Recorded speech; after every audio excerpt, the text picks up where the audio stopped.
Good morning, everyone. This is your virtual lesson for macroeconomics. Just before I get started on looking at content, I'm just going to talk you through how this lesson is going to work. So in front of you, you should have your new work booklet, which is titled Year 12 Macroeconomics Section 3, and we're looking at economic performance. Now, what will happen is that I will talk through the theory that you need to know, and I'll explain more around what is on the slides. You're going to make notes in your work booklets. I will talk you through the theory as I would do if I was in the classroom, and you're going to make those notes in your work booklet. The work booklet does include QR codes. So at times I will tell you to pause the video to go then and look at those QR codes on your work booklets to access those websites, and then to continue making your notes around that. We'll then come back on here again, or you can restart the video, and then I'll talk you through extra things that you need to know. Okay. So we will make a start. For this video, in this lesson, what we're going to start off by looking at is an introduction to economic growth and the economic cycle. Now, I am cautious that you will have looked at economic growth as a government macroeconomic objective, but this section of the syllabus expects students to look more into what is actually meant by economic growth.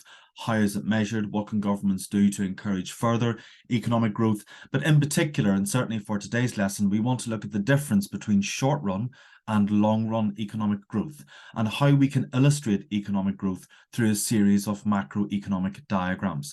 Now, some of these diagrams you may have seen before, some of them you may have drawn before, but you may have looked at them in a different context. Okay, so here are all the things that you need to know with regards to economic growth and the economic cycle. But for the purposes of today's lesson, I'm only going to focus on a few of them because I'm cautious of how much you can get done within one session. So the first thing we're going to look at this morning is the difference between short-run growth or short-run economic growth and long-run economic growth, establishing the difference between both. How can we evidence an economy growing in the short run, and how can we evidence an economy growing in the long run? We're going to look at the various demand side and supply side determinants of short-run growth and real national income and long-run trend rate of economic growth. So we probably are going to start introducing you to the idea of the economic cycle, looking at actual economic growth versus the trend rate of economic growth over a period of time.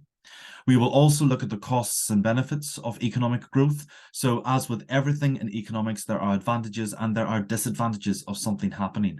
There are benefits to an economy growing, but that comes at the expense of certain costs. And certainly we want to look at, as economists, we want to look at the possible unintended consequences of economic growth. So it's all well and good to see an economy growing, but that comes at an expense of other areas within the economy. If we do have time, or you have time in your studies, you'll be looking then at the impact of growth on individuals, the economy, and the actual environment itself. So probably we'll just focus on those four elements of economic growth this morning. Now, turning in your work booklets, if you turn to page 1, it's slide 2 that's titled Economic Growth. And can I ask that you write this definition in to slide 2 of page 1 of your work booklets. So economic growth, by definition, normally measured by an increase in an economy's GDP over a period of time, for example, per quarter or per year. So GDP stands for gross domestic product. You're looking at all the goods and services that are produced in an economy over a quarter or over a year. Now, if we look at the difference between micro and macroeconomics, microeconomics looks at sole individual markets. So, for example, you would only look at the market for wheat, the market for oil, the market for cars, the market for housing. You would only look at one product or good or service, even though the economy operates with a large number of markets. Macroeconomics looks at all markets. If you think about the definition of aggregate demand and aggregate supply. So GDP looks at all the goods and services that an economy produces over a year or over a quarter. So there are 12 months in the year, so therefore a quarter would be every 3 months. Okay.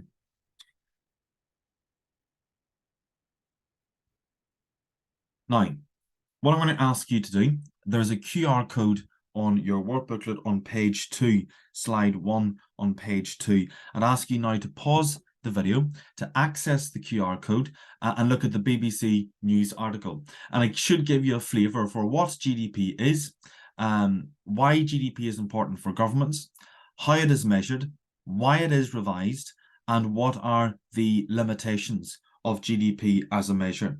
Now, you've got 4 points on slides 1 and 2 of page 2 of your work booklets. Can you now access that link? Can you pause the video now? And can you write in your findings across those 4 areas? So pause the video now and then rejoin once you've had a look at that website and you've added in your notes.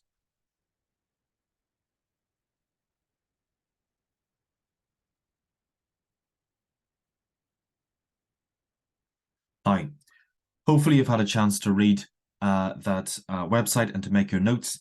So let's check your notes against the findings. Okay, so question 1, why is GDP important for governments? Well, ultimately, if the main objective of governments is economic growth, and if you think of all the other objectives like increasing levels of employment, stabling inflation, for example, if you achieve those, you ultimately achieve long-run economic growth. So what we often would say is that economic growth is the main objective of governments. It's almost like the #1 objectives. If you want to write that down in your notes, that might be quite useful. So why is it important? First of all, it gives an indication of how well the economy is doing. In particular, I would add here that GDP is important because it gives an indication of how the UK economy, or the domestic country being the country that you live in, how well that economy is doing in relation to other economies. So GDP can be your #1 measure for international competitiveness. Okay. Now, if you ignore the rest of the world for a second, as with all organizations, you benchmark your performance against different stages in time. So a business would benchmark their performance 1 year to the next, often one financial year to the next. They would look at their sales, they would look at the growth of the business, they would look at profitability, for example. The economy does that as well, and the governments will do that. They'll look at how the economy has either increased or decreased, how has it grown or how has it shrunk in some cases, from one quarter to the next and from 1 year to the next. So if the economy is growing, there often is that indication that the economy is doing well. It's an indication that the economy is doing well. If it is increasing, ultimately very important for governments and economists, we say that there is more tax revenue because people are earning more. So if an economy is growing, it's often a case that goods and services are being purchased more. Therefore, firms are producing more goods and services for consumers to purchase. More people are working to produce these goods, labour being derived demand, the demand for labour being derived from the demand of a good or service in which labour produces. So if the economy is growing, there's more taxes, income tax, VAT, capital gains tax, for example, that's more tax revenue. And ultimately, if the governments are getting more tax revenue, there's more money for the government to spend on public services. So that's more money for the NHS, more money for schools, for infrastructure, for businesses, for subsidies, for example. So more money coming in allows the government to spend more on further increasing and improving the quality of the economy in which we live in. As I mentioned earlier, it's also used for comparisons. For example, the percentage of GDP to national debt. So how much is the national debt versus how much is the economy actually growing? So you could get a situation, and it's important to look at this. Let's say, for example, the economy grew by a very, very small margin, yet national debt is increasing by a significantly greater margin. Well, that would be a cause for concern for governments, because GDP is only rising slightly, but national debt is increasing at a much greater level. That means the economy is borrowing more than what it is in terms of money coming in through growth. So how is it measured? You should have found this out from the article. It's measured through income, through output, and expenditure methods, which should all be the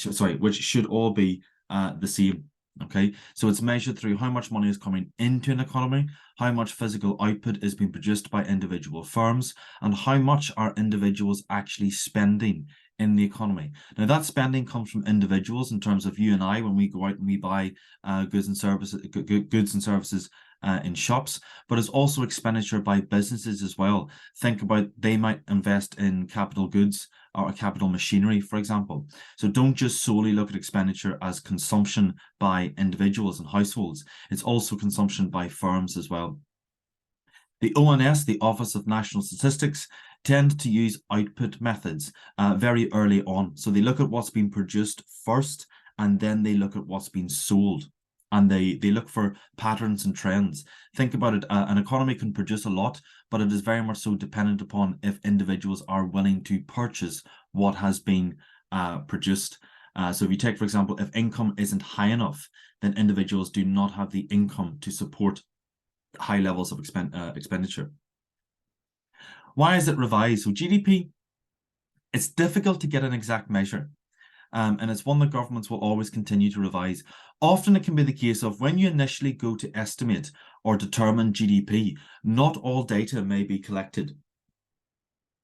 Okay, so not all data is collected when GDP is first published. So it's almost like a provisional estimate of what GDP is. What then are the limitations of GDP? Well, first of all, it doesn't take into consideration the hidden economy. Now, there are two types of hidden economy. There's the darker hidden economy, which would be the illegal hidden economy. That would be things like black markets, shadow markets, for example. These are markets that exist, but they are illegal. They are black markets or shadow markets because they do not, even though money is coming in and goods and services are being sold, they are not regulated markets. And if a market is not regulated or known to the government, it is not taken into consideration when GDP is measured. Okay, it's not taken into consideration simply because they are illegal markets. They shouldn't be happening in the first place. Now, governments don't like illegal markets because they cannot reassure the consumers in those markets that they are not being exploited, and that they are or the individuals that are selling in these markets could be exploiting vulnerable consumers. You also have a less sinister hidden economy, and that's things like caring. So, for example, there are people that don't work but may care for a loved one. There may be, for example, people who choose not to work simply to bring up their children. You might get, for example, like a grandparent might look after somebody's might look after maybe, for example, their son or daughter's child. They might look after their grandchildren, but they don't take any pay for that. Okay, so that's not actually money coming in. Does not show inequality. Okay, so economic growth, when an economy is growing, one of the costs of economic growth is often inequality. It basically means that it doesn't show that when an economy grows, it often is the rich get richer and the poor get poorer, unfortunately. It ignores sustainability. So when an economy grows, it's not always sustainable, particularly in the long term. So what we will look at later on in the course is the risks of too much growth, or when the economy grows simply too fast. It also ignores the quality of life, because again, economic growth can come at the expense of the quality of life. And also, quality of life is very difficult to measure. So quality of life is often based upon an individual's happiness. It's very difficult to put a statistical measure on somebody's happiness.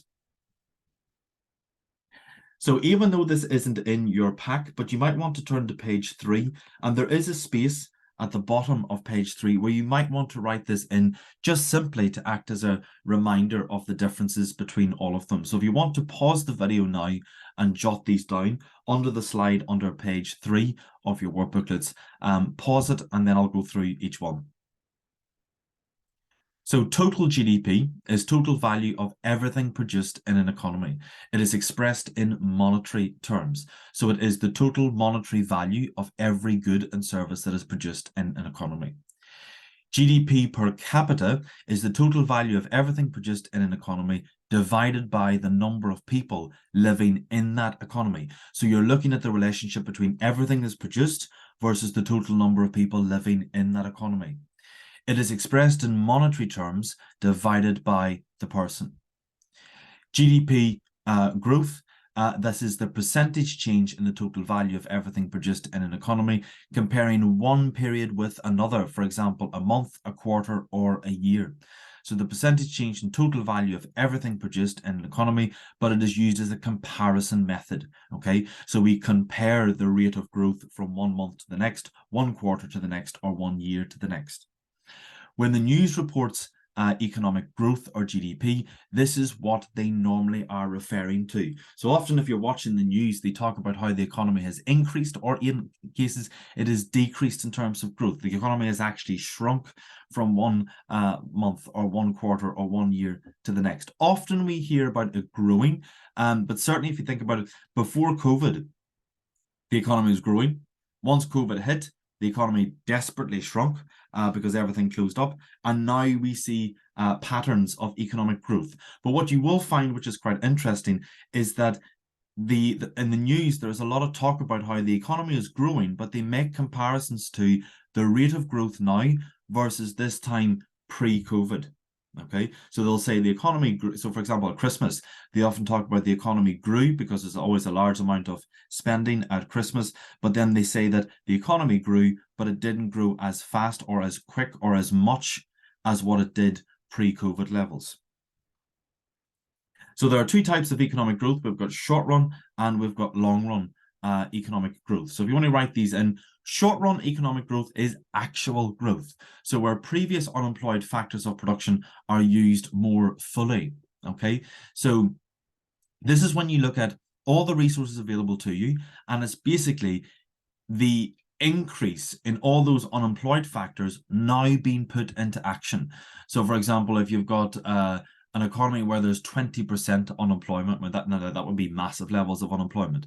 But if you had 20% unemployment, and by the end of the year, that 20% reduced to 10%, there still is 10% unemployment, but it's 10% less unemployment than what there previously would have been.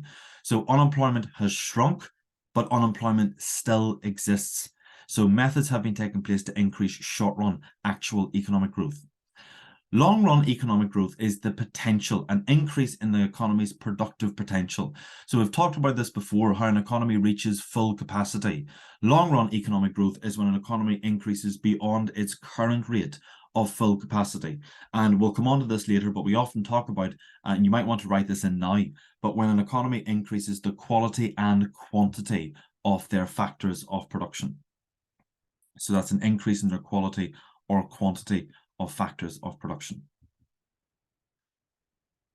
So we're going to illustrate next, and you might want to turn now to page 5 of your, page 4 of your work booklets. So we're going to look at illustrating short run and long run economic growth. We're going to start off by short run first, and we're going to have a look at short run economic growth illustrated through the AD and AS diagrams, through the PPF diagrams. You will remember I taught you that at micro at the early days in September. And we'll also look at the economic cycle diagrams. And then we'll move on then to looking at long run economic growth. So what I would ask you to do is, first of all, I probably would say best practice would be to pause the video now and copy down these 3 diagrams onto page 4 of your work booklets. And I want you to copy them down neatly. Use a ruler where you have to use a ruler. Draw them neatly. Make sure that they are all fully labeled in terms of what you see in front of you.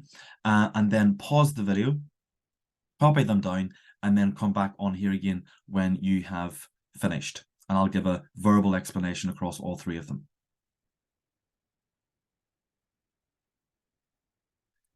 So hopefully you've had a chance now to draw those in. So we'll start off with the first one.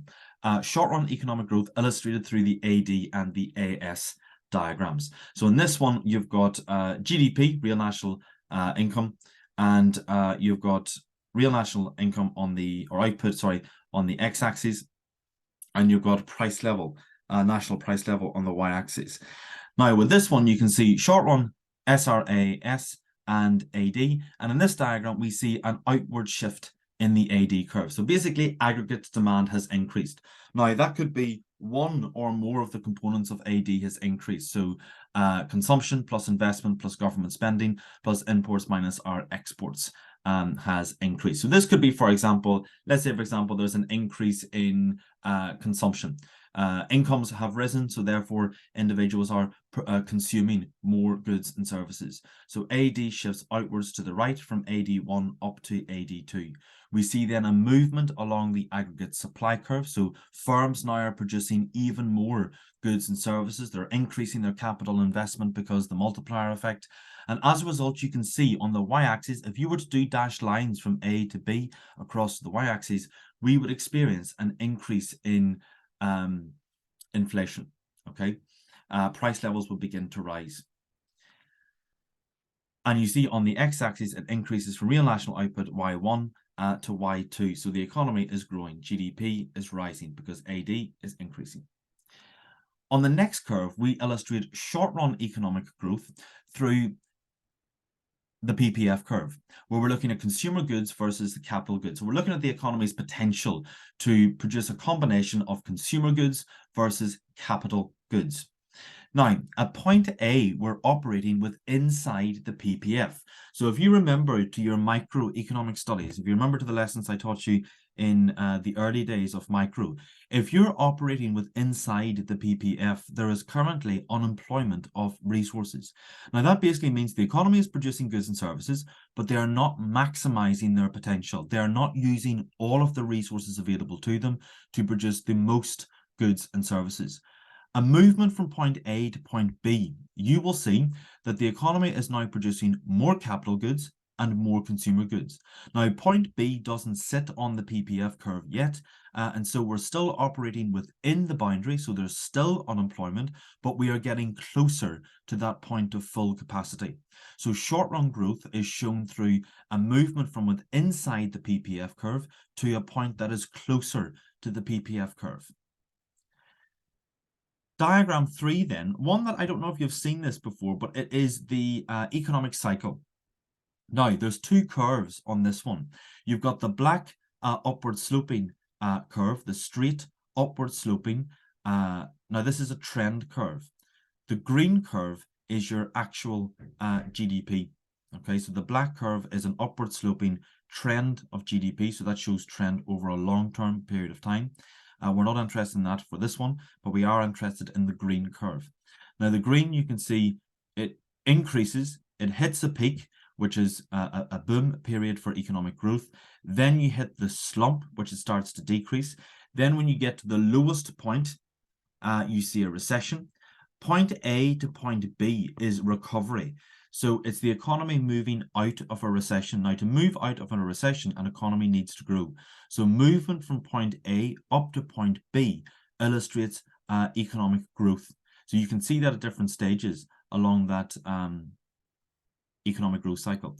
So again, basically over a period of time, an economy reaches the increasing economic growth. It hits its peak, it hits a boom, it then crashes and then starts to fall. It hits a slump, which is the lowest point, which GDP is at its lowest, which is a recession.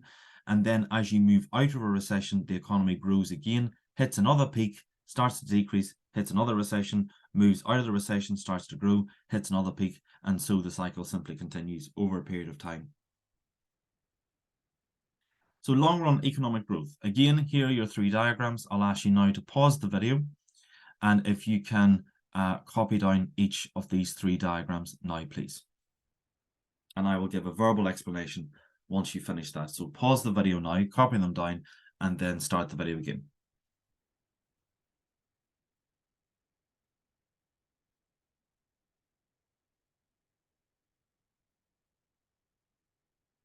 Okay, so hopefully you've had a chance to draw those three down. So if we look at the first one, and this is long-run economic growth, so there's more that you could possibly see to this one. Okay.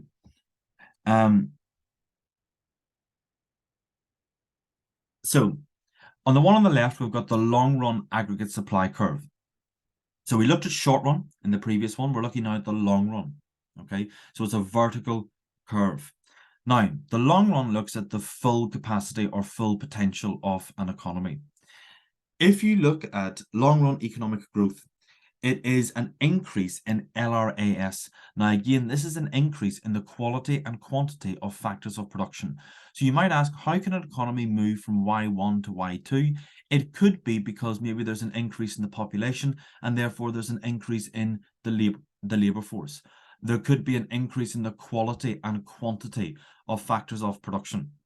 There could be an increase in the quality of education, for example, which means more people are skilled, therefore there's able to be more people in the workplace or in the industries that they operate in. Diagram 2 then, we're looking at the PPF curve. And again, you've seen this one again in micro, so I won't spend too long on this one. But again, the same phrase, an increase in the quality and quantity of factors of production. Economic growth or long-run economic growth is illustrated through a parallel shift outwards of that PPF curve, from PPF curve 1 to PPF curve 2. And that movement from A to B is an indication of your long-run economic growth. The last diagram is your economic cycle diagram. Now, the only difference here is that I've removed the green curve. So you cannot see the peaks and the troughs or the constant ups and downs of economic growth. Instead, you see the black upward sloping trend curve. So this is the trend line. So we see long-run economic growth through the trend in economic cycles. So we can see here that as time progresses, yes, the economy will always have its ups and downs, but in real terms, over a period of time, even from one recession to the next, the economy is still growing. So if you look at, the last time there was a recession, yes, the economy was in a bad way, but in effect, it was in a now the economy is still better than what it was whenever those previous recessions happened. The economy is much more advanced than what those previous recessions would have been. Okay, so you would have to have drawn those now into page 5 of your work booklet. So having had a look at that and the diagrams, let's now have a look at what the factors would be that would influence your short run and your long run economic growth. So we're now on page 6 of your work booklets. So if you want to pause the video and jot all of these in, and again, as always, once you do that, come back on here again and I will give you a verbal explanation across all of these. So if we look at short-run economic growth, let's look at changes in aggregate demand. So short-run economic growth, think about any of the changes in AD, aggregate demand. So that could be a reduction in interest rates. Remember, interest rates are the cost of borrowing and the reward for saving. So let's say, for example, if interest rates fell, it means that you're getting very little on your savings. So consumers may decide, well, if I save money, it's basically just sitting there. I'm not getting anything for it, or I'm getting very little for it. So I tell you, currently, like a savings account, a standard savings account currently has an interest rate of probably, for a basic savers account, of 0.01%. So you're getting so little on your savings. So consumers may decide to spend their money instead. You may also mean that the cost of borrowing is much cheaper. So people are more incentivized to want to borrow money to therefore spend on goods and services. So if interest rates are low, people are buying more houses, they're buying more cars, they're buying more products that often we will get loans on. Reduction in income tax. So the government may take the decision to lower the rate of income tax, something that Liz Truss, in her naivety, decided to do and ultimately nearly busted the economy. So you need to be very careful at the rate at which you decrease the income tax. But if income tax is reduced, it means we've got more disposable income. Disposable income being our income after tax has been deducted. So if income tax is less, we've got more money then to spend. We have higher levels of consumer confidence. So if consumers are more confident, they're more confident to spend more. If firms see that consumers are more confident, they're more likely to invest more. You can also see then changes in short-run aggregate supply. And the standard rule of thumb is when SRAS increases, it means that there is often a fall in the cost of production. It is now cheaper for firms to produce. Long-run economic growth, then, we could see massive scale capital investment. So governments, particularly investment in infrastructure. So more businesses are investing in the latest up-to-date methods of machinery. There's an increase in the size of the labor force. There are now more people willing and able to work in the UK than what there has ever been before. There are more schools, there are more children being educated, there are more children and adults in full-time education than what there has ever been before. And therefore, you've got a more highly skilled workforce that will always increase your long-run economic growth. There is improvements in education and training. As a teacher, education is anyone's passport to life. If that education and the quality of it is better and it's improving, then you have produced people that have got a greater skill to be able to do bigger and better things in an economy. There's improvements in labour productivity. Now that stems from capital investment and also education and training. People are more able to use the capital investment. People are more educated, more skilled. They've got a greater marginal revenue productivity to be able to do their jobs. There's greater levels of technology, mechanization, particularly in the manufacturing industries. You're less labour intensive and more capital intensive.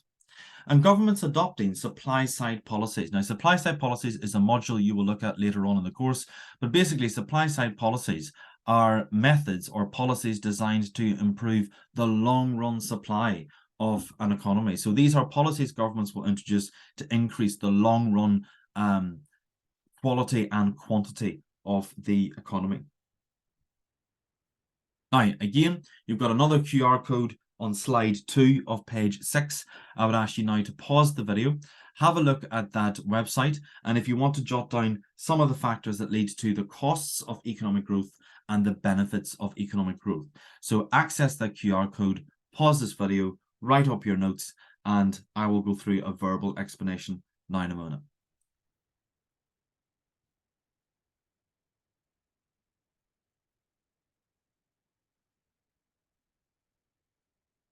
So costs of economic growth. First of all, it is improved living standards.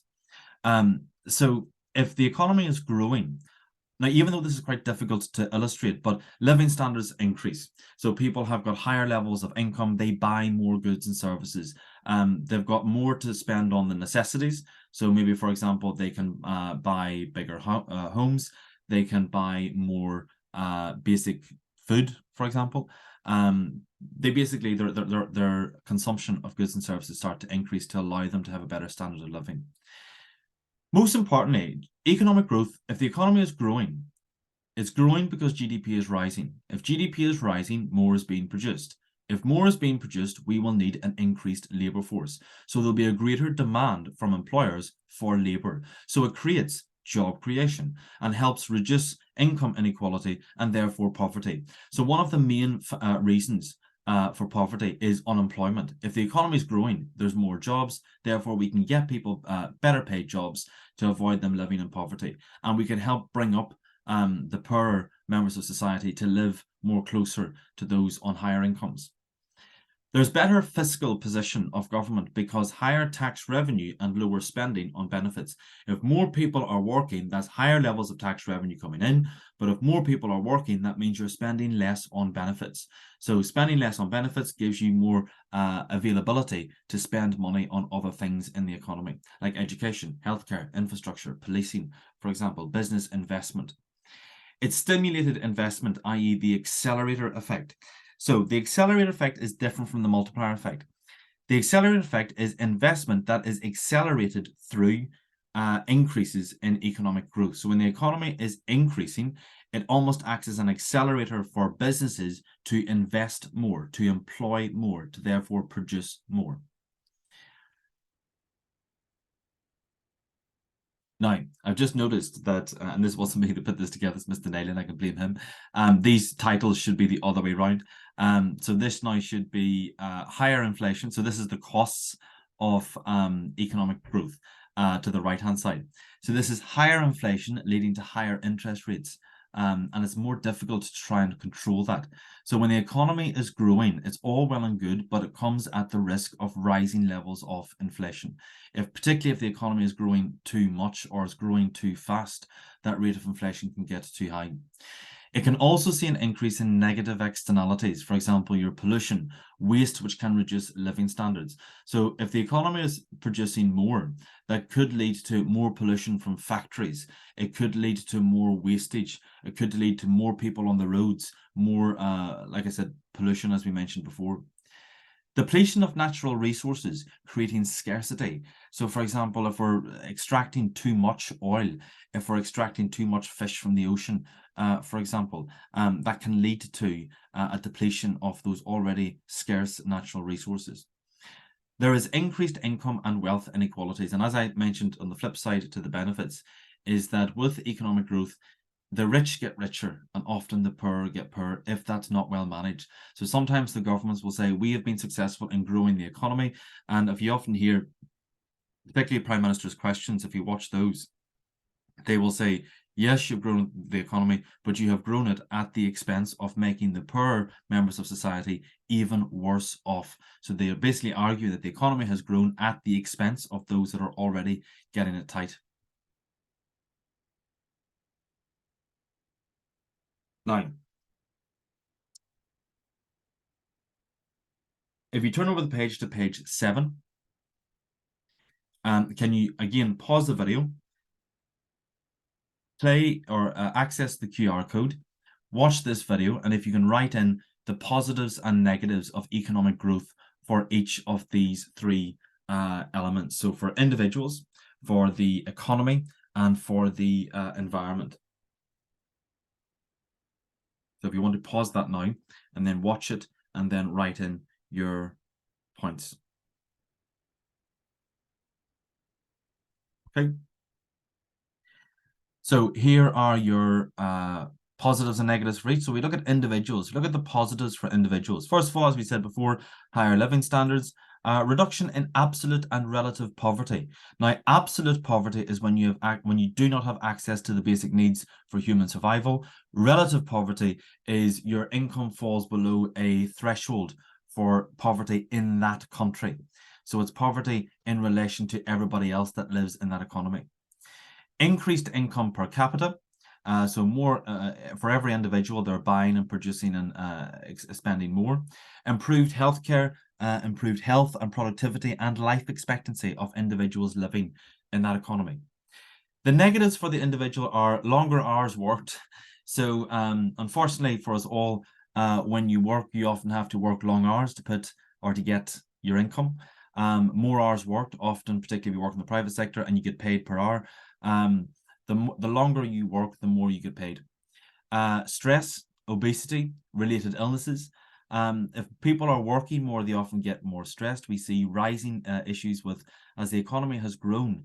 There are greater impacts on people's mental health because working in high pressure jobs does have its effects on us mentally. Obesity, people live a much richer life.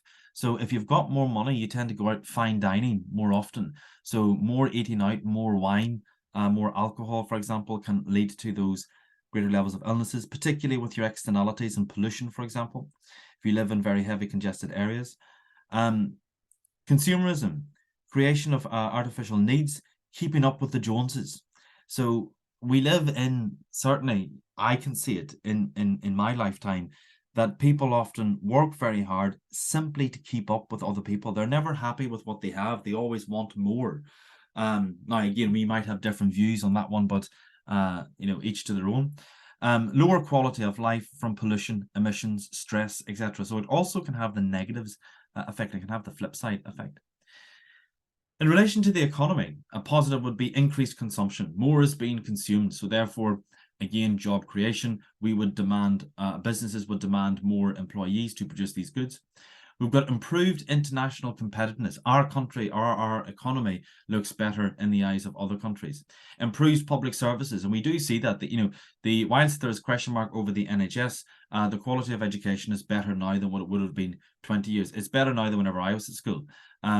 So public services are getting much better. We see things like the Elizabeth line in London. The ability to commute is getting better. Lower levels of unemployment. More people are in work, and we would like to think that more people are happier in work. The negatives then is that you've got greater inequality. Like I said, it comes at the expense of increasing the inequality gap. The rich get richer and the poor get poorer. Social dislocation. Again, links with inequality. The economy becomes separated.